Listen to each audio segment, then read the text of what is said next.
legacy characters have multiple definitions. It's not necessarily it could be a title passed down. And I think that's the problem, I think, with current Marvel comics, is because we have so many characters that aren't legacy characters that are being elevated to legacy characters because they are being given a title that was already a legacy. So taking, for example, Ms. Marvel and giving it to whatever, or taking Captain America and giving it to somebody else. Like, again, having someone play the role for a limited time when the character was dead, or to honor the character or whatever, that totally makes sense, and that can be really, really good.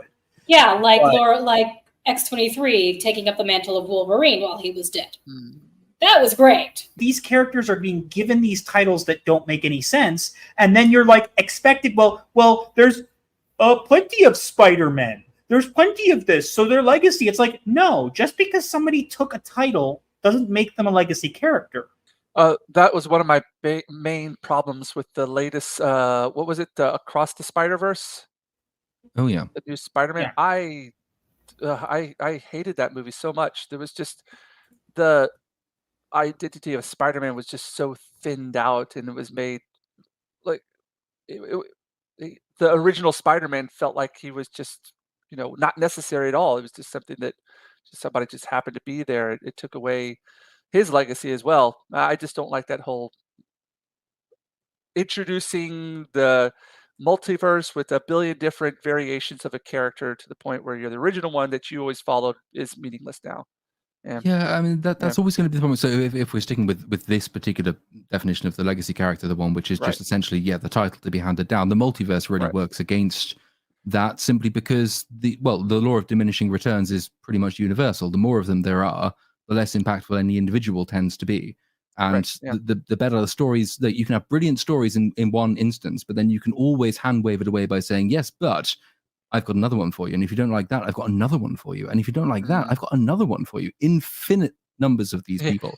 And then at that point you start to think, well, do I really care about any single one of them? What Mr. Slott is referring to right here, you have to keep the story going and going and going and going. And you have to almost jump the shark in order to keep people's interest in it, or do something that's completely crazy to try to keep people's eyes on what you're doing, even if it is negative. And in a sense, I almost want to say, is it, having a legacy character who lasts this long, is it a good thing? Should the story, is it better for it to be limited? Personally, I think so, but that's just my opinion. I mean, I completely agree, and I think that bridges the gap between the definitions as well, because the same thing is true of the other definition of legacy character, which is essentially the long-running character, which I think is the type he's referring to here. If you have a character whose story has come to a natural end, and the only way you can continue that is by effectively breaking the character, i.e. making that character do something out of character, or putting it, going to such extreme degrees to try and make him new and interesting and relevant, to the extent that actually he bears no resemblance to his former self. Well, in that situation, you can look at that and say, well, maybe it's actually better that he's done now. Maybe we don't need to have Luke Skywalker in 2020. Maybe we don't need to have Captain America's mantle being passed down year after year, decade after decade. Sometimes, actually, it's quite good to end stories.